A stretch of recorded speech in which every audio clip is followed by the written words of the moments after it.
할렐루야. 이 자리에 오신 여러분 주님의 이름으로 환영하고 축복합니다. 네,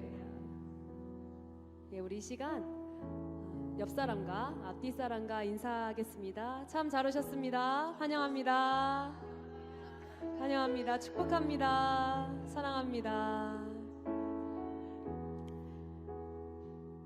네, 예배가 시작됩니다. 자리에 앉아주시고요.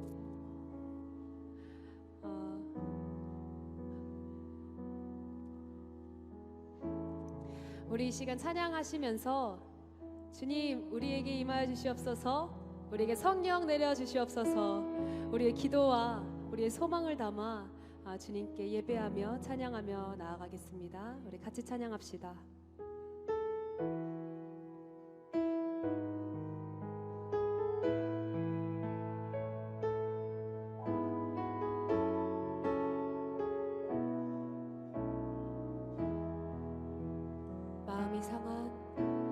마음이 상한 자를 고치시는 주님, 하늘의 아버지 날 주관하소서.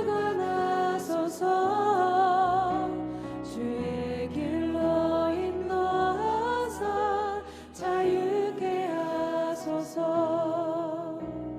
새 일을 행하사 분케 하소서. 의에 줄이고 목이 마르니 성령의 기름 부으소서.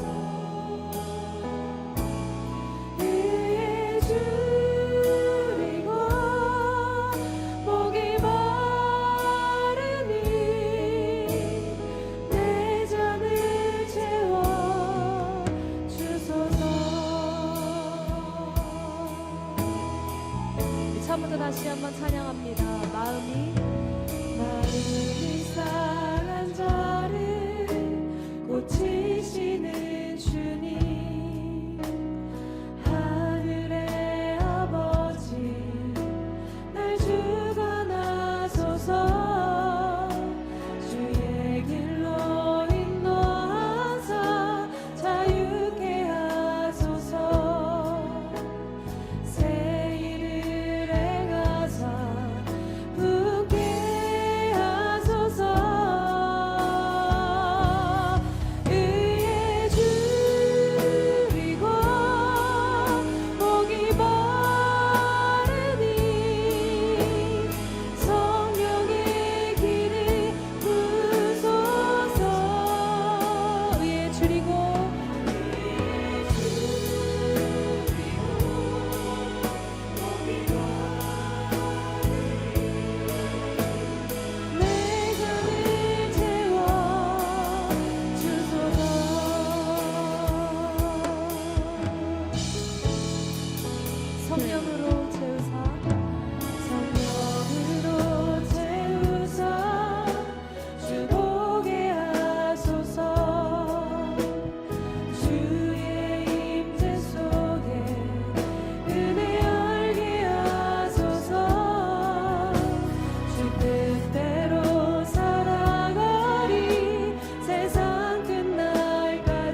성령의 기름 부어 주시옵소서.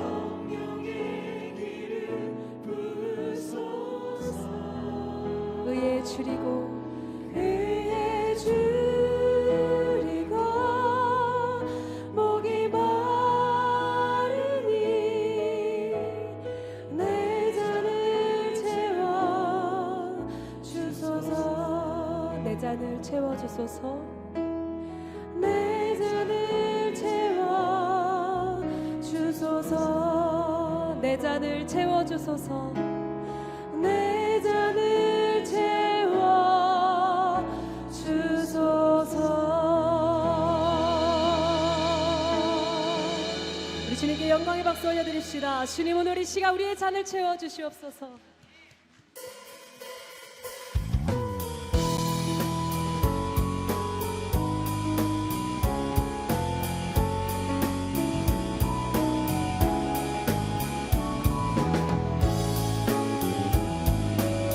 우리의 목자 되신 주님을 따라가며 주님을 신뢰하며 나아갑니다. 주는 나를 기르시는 주는 나를 기르시는 목자요. 나는 주님의 귀한 어린 양. 푸른 풀만 맑은 눈의 물가로 나를 늘 인도하여 주신다. 주는 나를 기르시는 주는 나를 기르시는 목자. 나는 주님의 나는 주님의 귀한 어린 양. 푸른 풀만 맑은 시냇 물가로 나를 늘 인도하여 주신다. 주는 나의 좋은 목자. 나는 그의 어린 양. 저를 따라 꼴을 먹여주시니 내게 부족함 전혀 없어. 2절입니다. 예쁜 새들 노래하는 아침과 노을 비기는 고음만 오네. 사랑하는 나의 목자 음성이 나를 언제나 불러주신다. 주는 나의 좋은 목자. 나는 그의 어린 양. 저를 따라 꼴을 먹여주시니 내게 부족함 전혀 없어. 주는 나의 좋은 목자. 나는 그의 어린 양.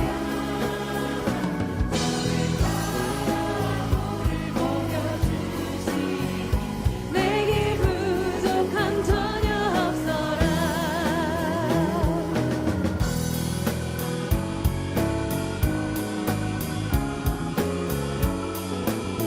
주님 우리의 좋은 목자 되십니다. 여러분 믿으십니까? 우리 주님을 믿으며 주님을 따라가는 우리의 삶 되기를 소망합니다. 우리 다시 한번 고백합니다. 못된 짐승 나를 해치 못하고 거친 비바람 삼지 못하리.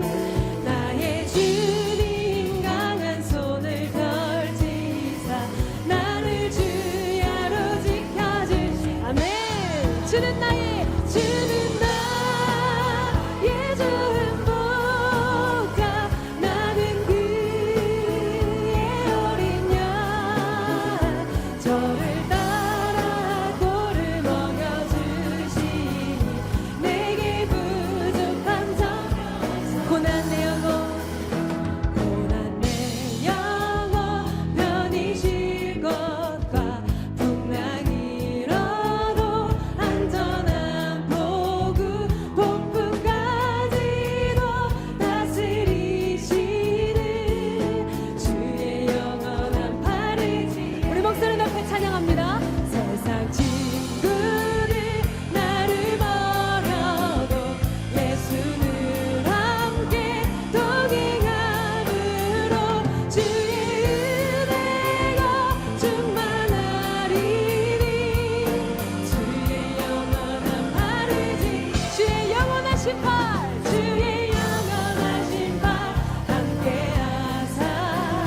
머리 높여 찬양합니다. 4절입니다. 눈치 못한 거 주께 없으니 나의 일생을 주께 맡기며 나의 뭐든지 대신 지시는 주의 영원한 바르지 주의 영원하신 바 함께 하사 항상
시간 예배를 위해 기도합니다. 주님, 이곳에 생명샘이 솟아나 모든 이가 주님의 영광을 보게 될 그날을 기대합니다. 우리 시간 주님의 이름 한번 부르짖고 예배를 위해 나아가겠습니다. 주여, 아버지 주님, 우리의 예배와 찬양을 받아주시옵소서. 이 자리에 임하여 주시옵소서. 이 자리에서 들려 올려지는 모든 예배와 기도와 감사의 찬양을 주님 기뻐 받아 주시옵소서.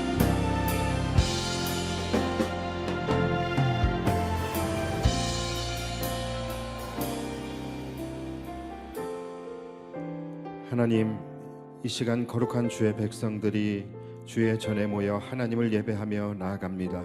하나님, 우리의 마음과 생각을 주장하여 주시고 우리가 은혜의 주님을 찬양하며 나아갈 때에 이곳에 임하신 하나님의 놀라운 은혜를 경험하게 하여 주시고 생명샘이 솟아나게 하여 주시며 은혜의 강수가 흘러넘치는 복된 예배 되게 하여 주시옵소서. 오늘도 우리의 예배 가운데 오직 하나님의 주권이 선포되게 하여 주시고 주님의 그 뜻 안에서 우리의 삶의 갈 길을 발견하는 복된 시간 되게 하여 주시옵소서. 오늘 예배를 통하여 오직 주님만이 영광받아 주옵소서. 감사드리며 예수님의 이름으로 기도하옵나이다. 아멘. 여러분들은 지금 현재 살아가고 있는 여러분들의 삶에 만족을 하십니까?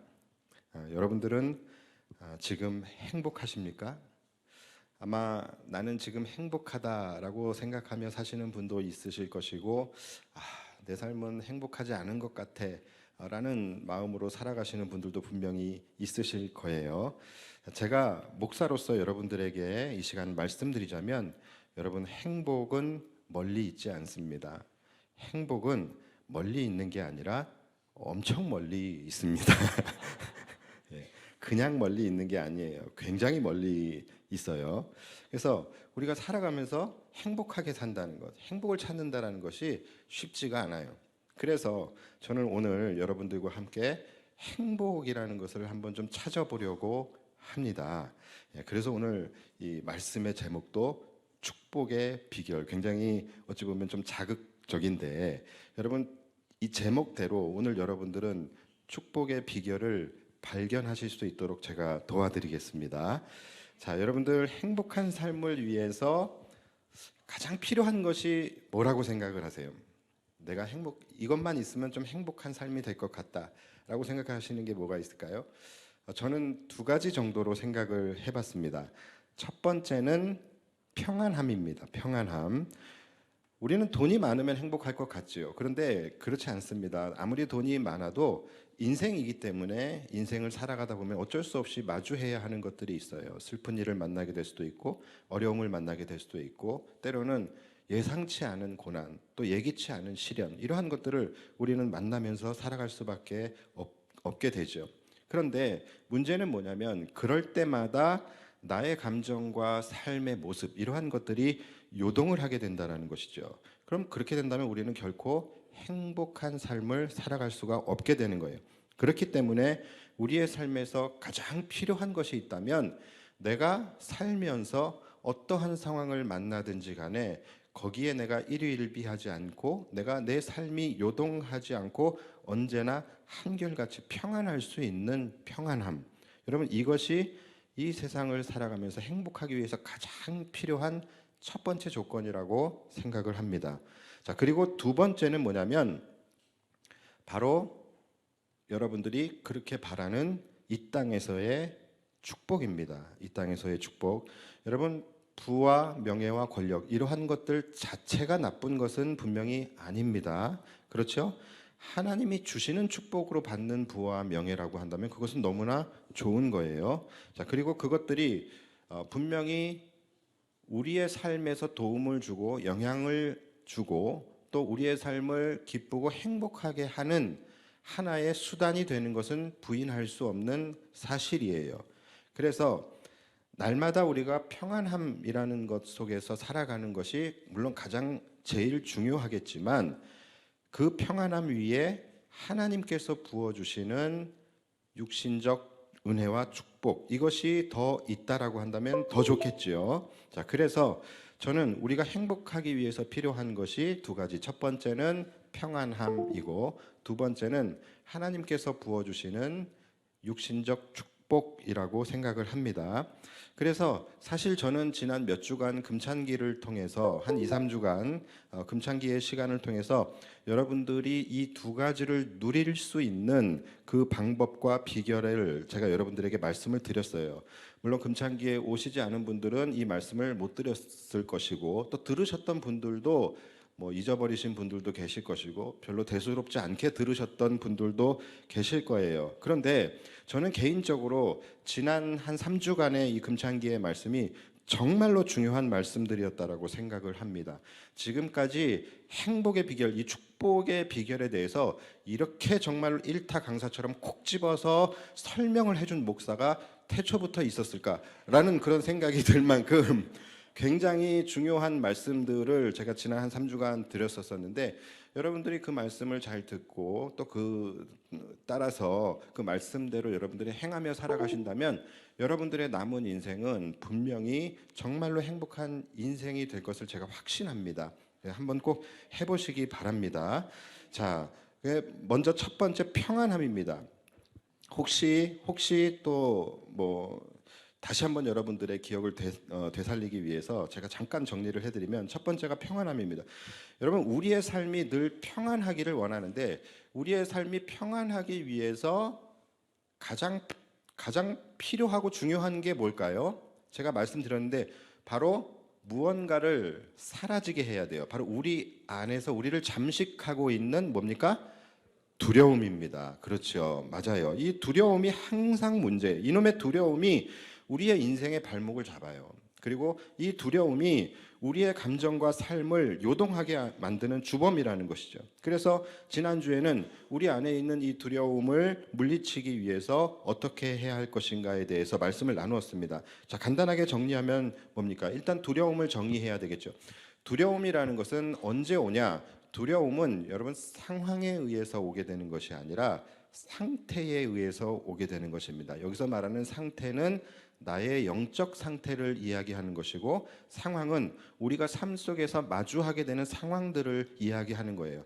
다시 말해서 두려움이라는 것은 내 삶에 어떤 문제를 만났을 때 또는 어떤 대적을 만났을 때 느끼는 것이 아니라, 두려움이라는 것은 나의 상태가 두려움을 느끼면 그것이 두려움인 거예요. 그러니까 내 상태가 영적으로 약해져서 어떤 상황 속에서 두려움을 느끼게 된다면 그것이 그냥 두려움이다라는 것이죠. 그러니까 똑같은 상황을 만났을 때도 내 상태에 따라서 두려울 수도 있고 두렵지 않을 수도 있는 거예요. 내가 인생을 걸어가는데 30kg짜리 장애물을 만났어요. 그런데 그때의 내 상태가 이 30kg짜리 장애물을 들어서 옮길 수 있는 상태라고 한다면 우리는 두려움을 느끼지 않는 거예요. 또는 30kg짜리를 만나는데 내 상태가 이 30kg짜리를 들어서 옮길 수 있는 그런 힘이 내게 없어요. 그러면 우리는 두려움을 느끼게 되는 거예요. 내 인생길에서 대적을 만났을 때 내 상태가 그와 싸워 이길 수 있는 상태라고 한다면 우리는 두려움을 느끼지 않아요. 반면에 우리가 대적을 만났을 때에 내가 싸워서 질 것 같으면, 내 상태가 그렇다면 우리는 두려움을 느끼는 거예요. 너무나 당연한 이야기입니다. 그래서 여러분, 우리가 이 땅을 살아가면서 집중해야 할 것이 뭐냐면 상황이 아니에요. 상태입니다. 내가 살아가면서 어떻게 삶의 문제를 만나지 않을까? 어떻게 하면 내가 삶의 여러 가지 문제들을 피해갈 수 있을까? 여기에 내 삶의 초점을 두는 것이 아니라 바로 나의 상태에 초점을 두셔야 합니다. 내가 어떻게 하면 강해질까? 내가 어떻게 하면 어떤 문제와 장애물을 만난다 할지라도 그것을 능히 들어 옮길 수 있는, 또는 그것을 밟고 지나갈 수 있는 만큼 나의 상태를 어떻게 하면 강하게 할까? 여기에 여러분들의 삶에 초점을 맞추어야 한다는 것입니다. 여러분, 그렇다고 한다면 나라는 존재는 언제 가장 강해질 수 있겠습니까? 나는 언제 가장 강해집니까? 바로 하나님이 나와 함께 하실 때 우리는 가장 강해질 수 있는 거예요. 하나님이 어떤 분이십니까? 이 세상을 창조하시고 통치하시고 모든 문제 위에서 그 문제를 다스리시는 분이 하나님이시죠. 그렇기 때문에 그 하나님께서 나와 함께 하실 때, 즉 하나님께서 내 인생의 주인이 되실 때, 즉 내 인생에 하나님의 주권이 선포되어질 때에, 그때에 우리는 가장 강한 상태가 되는 것이죠. 다시 말해서 임마누엘입니다. 여러분, 우리가 임마누엘의 은혜 가운데 있게 될 때에 우리는 삶에서 만나는 모든 문제들 앞에서 두려워하지 않고 나와 함께 하시는 하나님의 능력으로 능히 이기며 살아갈 수 있게 되는 것이죠. 그래서 여러분, 우리 인생의 초점은 어디에 맞춰줘야 된다고요? 하나님이 나의 삶의 주인이 되셔서 나의 삶을 이끌어 가시게 하는데, 즉 내 인생 속에 하나님의 주권이 선포되는 데에 내 삶의 초점이 맞추어져야 되는 것입니다. 그럴 때 우리는 평안할 수 있는 거예요. 그래서 여러분, 앞으로도 수많은 삶의 문제들을 만나면서 살아가게 되실 거예요. 여러분, 그럴 때마다 문제를 만났을 때 문제 속으로 들어가지 마시고 그 문제를 내려놓고 하나님께 나아가야 하는 것입니다. 여러분, 이것이 삶의 방법이에요. 그래서 항상 보면은 믿음이 약하고 어리석은 자들일수록 문제를 만났을 때에 문제 속으로 들어가 버려요. 그래서 그 안에서 문제를 해결하기 위해서 발버둥을 칩니다. 그런데 자신의 힘으로는 문제를 이겨낼 수가 없어요. 그래서 여러분, 믿음이 강하고 현명한 사람일수록 문제를 만났을 때 오히려 더 큰 문제를 만날수록 그들은 문제를 내려놓고 하나님께로 나아갑니다. 그래서 하나님이 나와 더 함께 하실 수 있도록 그 하나님과의 관계를 공고히 하는 데에 더 노력을 하고 거기에 모든 초점을 맞추게 된다는 것이죠. 여러분, 항상 기억하셔야 됩니다. 하나님과의 관계를 쌓는 것, 이것이 무엇보다도 중요한 거예요. 어떤 문제를 만났을 때 하나님이 나와 함께 하셔서 내 인생을 이끌어 가시고 내 삶의 모든 문제를 다스리실 수 있도록 하나님과의 관계를 여러분들이 공고히 하는 데에 모든 초점을 맞추셔야 돼요. 그래서 항상 우리의 삶은 초점이 어디라고요? 나를 강하게 하는 데예요. 문제에 여러분들의 초점을 두지 마시고 항상 내 안에 하나님이 언제나 함께 하실 수 있도록, 임마누엘의 은혜가 내 인생에 항상 머물 수 있도록 여러분 거기에 초점을 맞추셔야 되는 거예요. 자, 그리고 두 번째는 뭐냐면 우리가 원하는 삶의 축복이에요. 삶의 축복인데 여러분, 이것도 제가 금창기 때 말씀을 드렸는데 여러분, 기억하시는지 모르겠어요. 삶에서의 축복, 이것은 어디서 온다라고 말씀을 드렸죠?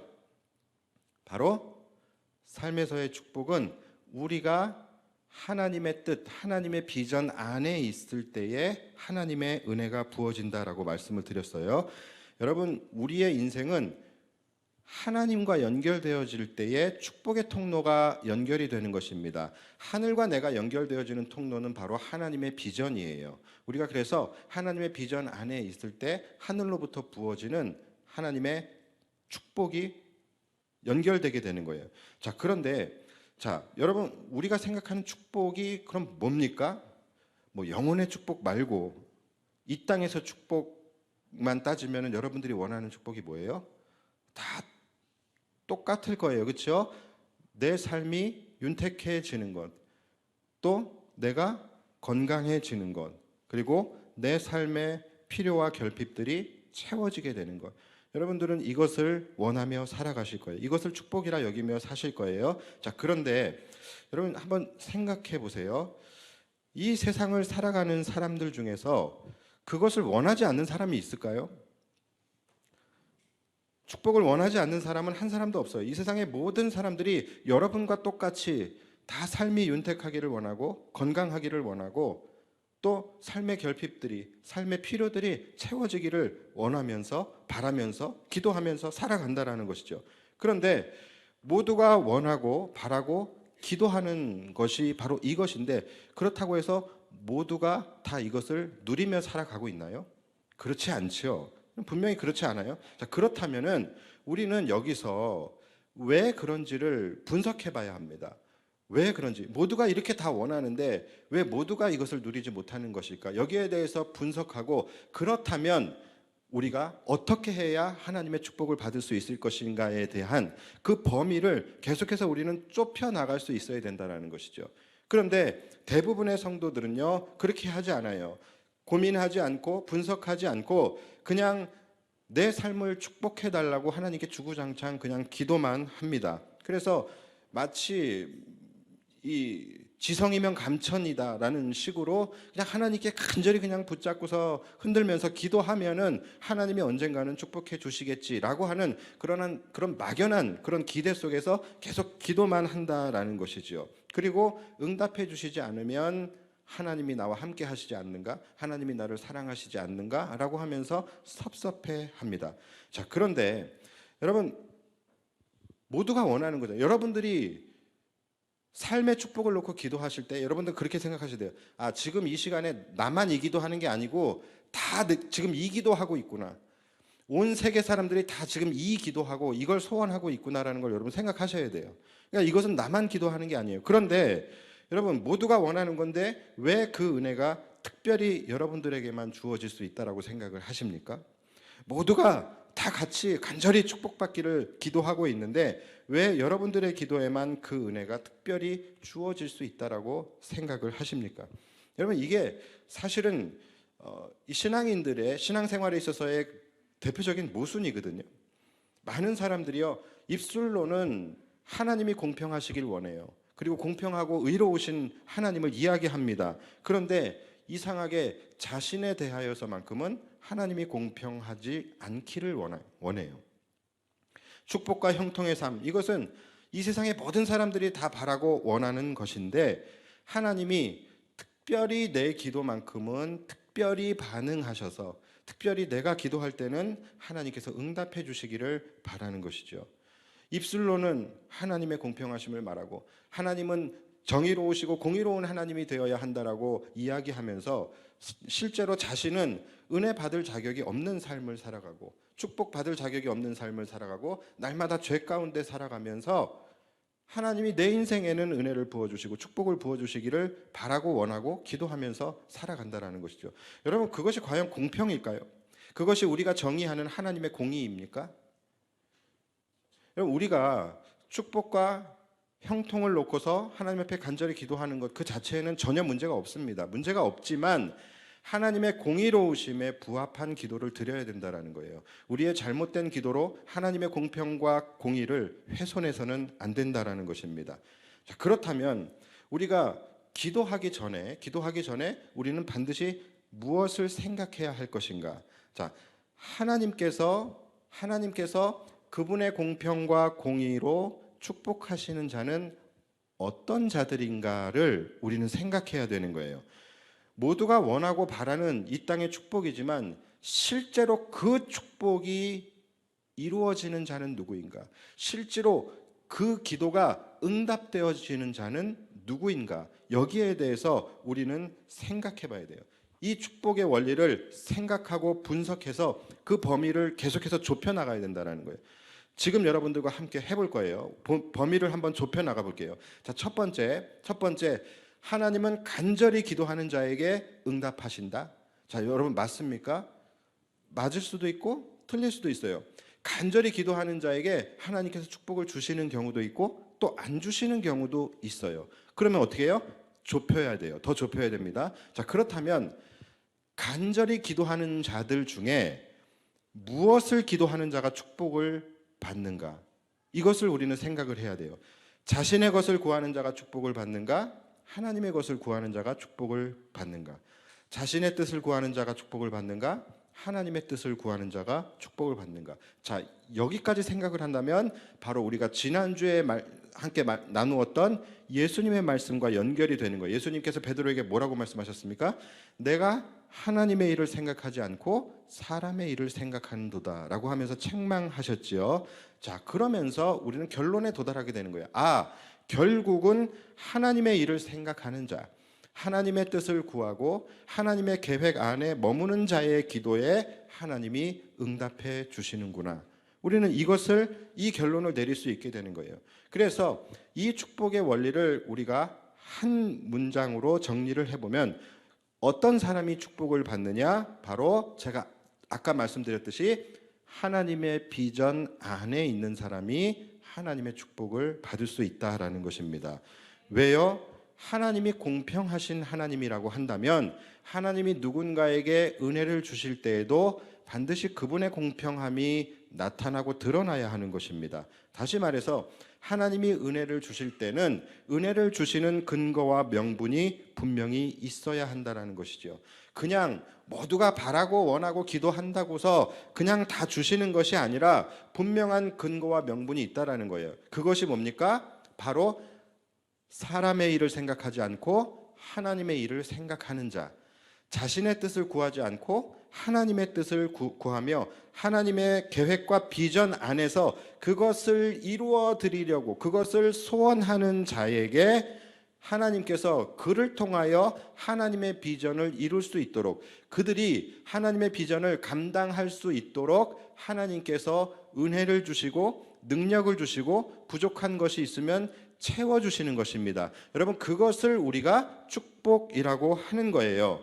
그래서 항상 하나님께서 은혜를 주실 때에는 사명을 먼저 주시는 거예요. 그래서 그 사명을 감당할 수 있도록 그가 물질이 부족하면 물질을 채워주시는 것이고, 능력이 부족하면 능력을 채워주시는 것이고, 삶의 필요가 있다면 그 필요를 채워주시는 것이고, 삶의 여러 가지 복잡한 문제들에 얽혀 있다면 하나님께서 그것을 풀어주시고 해결하여 주셔서 그가 온전히 하나님의 비전을 감당할 수 있도록 삶의 환경을 조성해 주시는 것, 여러분, 이것을 우리는 축복이라고 이야기를 하는 것입니다. 그래서 반드시 축복이라는 것은 하나님의 비전과 연결되어질 수밖에 없다라는 거예요. 그것이 하나님이 은혜를 주시는 명분인 거예요. 여러분, 성경이 그것을 증명하고 있잖아요. 성경의 위대한 인물들을 한 사람 한 사람 여러분들이 다 분석해 보십시오. 자, 그들이 어떻게 위대한 사람이 되었습니까? 사람의 일을 생각할 때 능력이 그들에게 부어졌습니까? 그런 경우는, 그런 사례는 단 한 번도 없습니다. 그들이 하나님의 놀라운 뜻과 계획 안에서 쓰임받는 자들이 되었을 때에 그들이 위대한 능력의 사람들이 되었다라는 것이죠. 우리가 금창기 때 계속해서 나누었던 모세가 그 대표적인 인물 아닙니까? 여러분, 모세가 기도할 때마다 응답받고 그의 삶에 놀라운 능력이 나타났던 이유가 뭡니까? 그는 단 한 번도 사람을 위한, 자신을 위한 기도를 한 적이 없어요. 그는 언제나 하나님의 일을 생각하고 하나님의 계획 안에서 기도하고 살았던 사람입니다. 그렇기 때문에 하나님의 능력이 나타났던 거예요. 하나님의 계획과 비전이 뭐였습니까? 이스라엘 백성들을 출애굽시키는 거예요. 이스라엘 백성들을 그 애굽의 압제로부터 빼내어서 하나님께서 약속하시는 축복의 땅 가나안으로 들어가게 하는 것. 그래서 이스라엘 백성들이 하나님의 백성이 되게 하는 것. 이것이 하나님의 계획이고 비전이었잖아요. 모세는 이 일에 쓰임받는 자가 되었고, 이 일에 쓰임받는, 즉 모세의 인생이 하나님의 비전 안으로 들어갔을 때에 그가 위대한 지도자가 되고 위대한 능력의 사람이 되었다라는 것이죠. 이것은 모든 성경의 인물들이 동일해요. 엘리야도 마찬가지예요. 엘리야가 갈멜산에서 바알의 선지자들 850명과 싸워서 850대 1로 싸워서 이길 수 있었던 이유가 뭡니까? 그가 사람의 일을 기도했기 때문이 아니에요. 그가 기도했던 것은 뭐예요? 우상을 무너뜨리고 그 땅 가운데 온 천하 만민 앞에서 하나님의 살아계심과 그분의 영광을 드러내고자 하는 그 하나님의 계획 안에서 그가 기도를 했기 때문에 하나님께서 하늘에서 불을 내려서 엘리야에게 능력을 주신 건 아니겠습니까? 마찬가지라는 거예요. 성경에 나오는 모든 위대한 선지자들이 그렇게 놀라운 능력을 행할 수 있었던 이유는 뭐예요? 하나님의 비전이에요. 무슨 비전입니까? 타락한 이스라엘 백성들을 하나님께 돌아오게 하는 것. 이것이 하나님의 비전이었잖아요. 이 비전을 위해서 쓰임 받았던 선지자들, 그들이 다 능력의 사람들이 되었다라는 것이죠.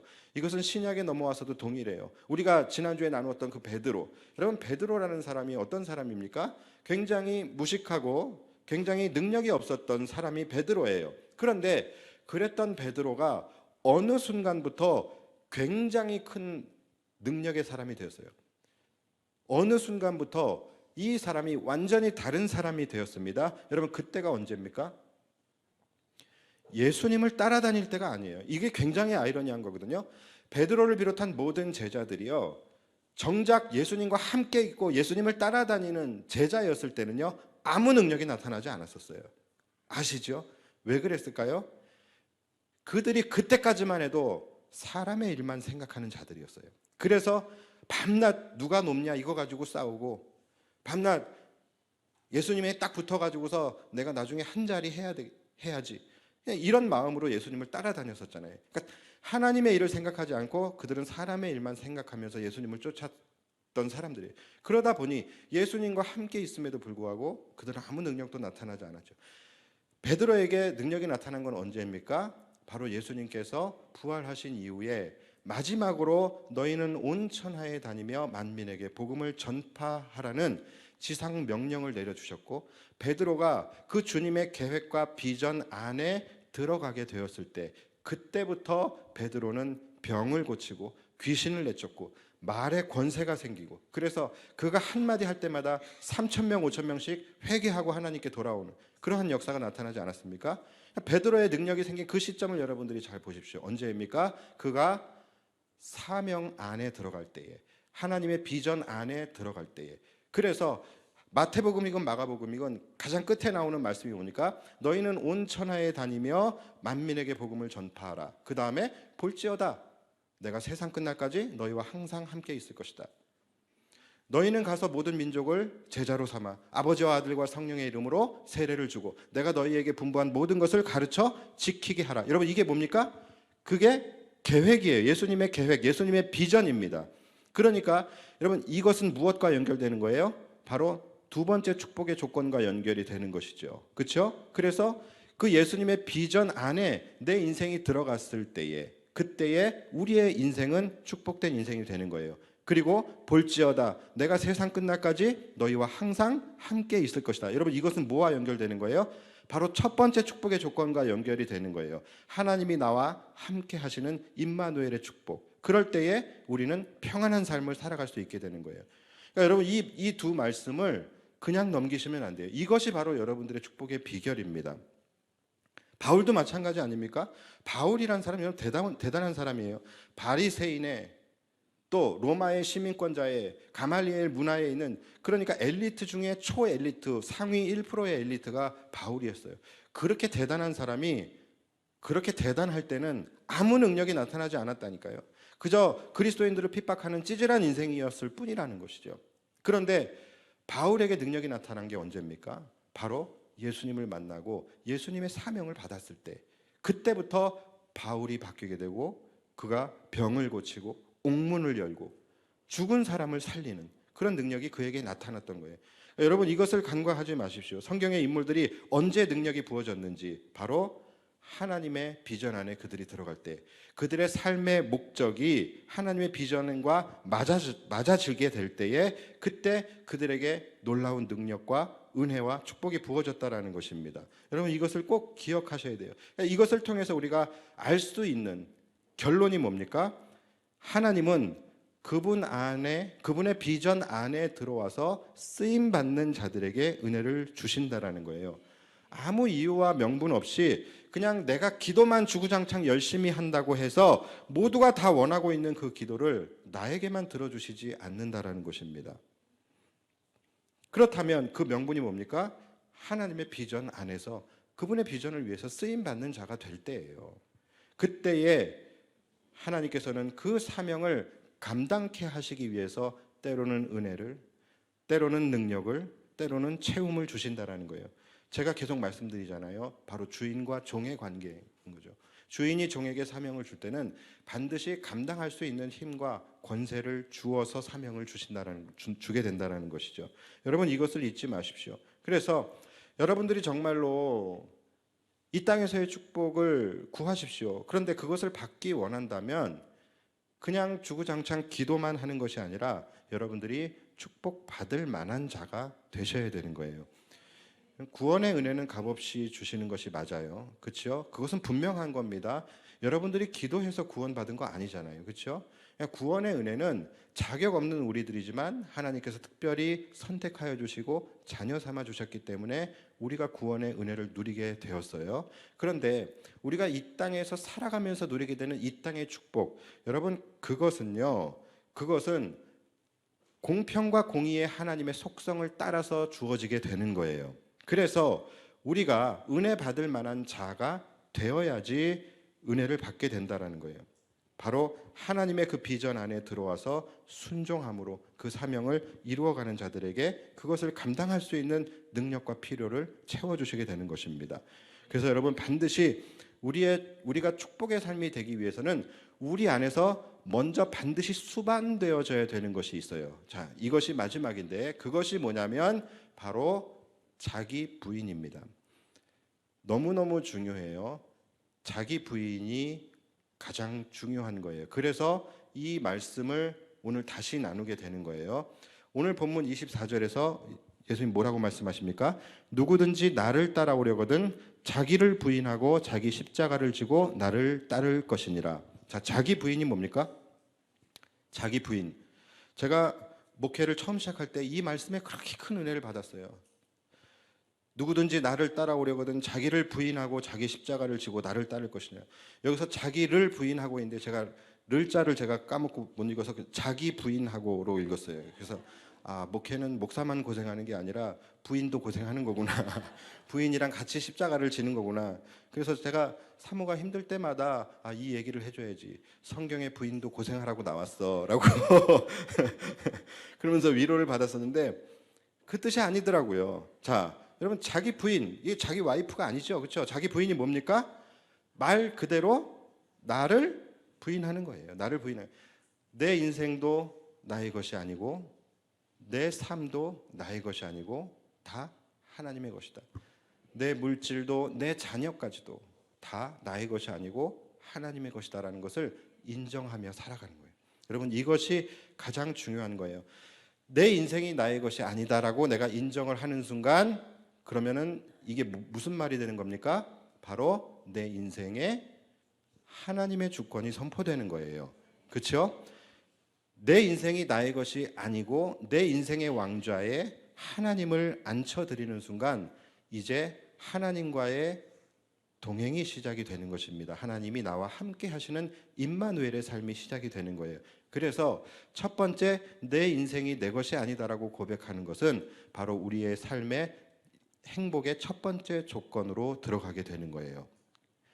그리고 두 번째 자기 부인이 뭡니까? 내 삶의 이유와 목적도 내 삶도 내 것이 아니다. 하나님의 것이다. 여러분 이것이 두 번째 자기 부인이에요. 이것은 뭐와 연결이 된 겁니까? 다른 말로 하면 뭐예요? 내 삶의 이유와 목적도 내 것이 아니기 때문에 나는 하나님의 계획과 목적을 따라서 살아가는 삶. 다시 말해서 하나님의 비전 안에 들어가는 삶이에요. 여러분 이것이 바로 두 번째 행복의 조건과 연결되어지게 되는 것이죠. 그래서 여러분 자기 부인이 가장 중요한 거예요. 내 인생도 내 것이 아니고 내 삶도 내 삶의 목적도 내 것이 아니라 하나님의 것이다라는 것이죠. 여러분 이렇게 철저한 자기 부인을 하며 살아갈 때에 우리는 나를 내려놓는 것 같아서 싫고 또 나를 포기하는 것 같아서 불안할 수 있습니다. 그런데 굉장히 역설적인 것은요. 우리는 나를 철저하게 부인하며 내려놓을 때 그때부터 내 인생에서 하나님이 일하기 시작하시는 거예요. 그때부터 하나님의 능력으로 살아가는 삶이 시작이 되는 거예요. 그래서 살고자 하는 자는 죽을 것이고 죽고자 하는 자는 살 것이다라고 말씀하신 거예요. 높아지려고 하는 자는 낮아지고 낮아지려고 하는 자가 높아진다. 이게 다 자기 부인을 말씀하고 계시는 것입니다. 그래서 여러분 인생이 정말로 평안한 인생이 되기를 원하신다면 자기를 부인하시고 하나님의 비전 안으로 들어오시기를 바랍니다. 사람의 일을 생각지 아니하고 하나님의 일을 생각하며 살아갈 때에 나는 하나님의 일을 하고 하나님은 내 일을 해주시는 가장 안전하고 완전한 삶이 펼쳐지게 되는 거예요. 그런 의미에서 여러분 우리가 지금 리턴 피에스타를 선포하고 나아가고 있는데 여러분 이 리턴 피에스타야말로 정말로 가장 큰 하나님의 비전 안으로 우리의 인생을 집어넣는 행사입니다. 그래서 여러분 이 행사는 우리에게 너무나도 귀한 축복의 행사인 거예요. 하나님의 가장 큰 지상 명령 아닙니까? 가장 큰 비전이 이 비전 안으로 여러분들의 인생을 집어넣으셔야 돼요. 여러분들의 인생이 참여할 수 있도록 집어넣으셔야 된다라는 거예요. 그래서 여러분 이 리턴 피에스타라는 행사는 단순히 무슨 교회 부흥을 위한 전도 행사가 아니라 바로 우리 새 영광교회에 소속된 모든 성도들의 삶에 축복의 문을 여는 행사입니다.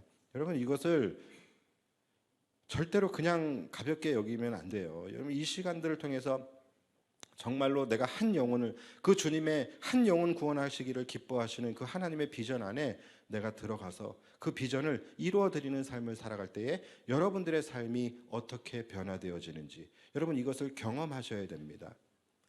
내가 나중에 하나님 앞에 갔을 때에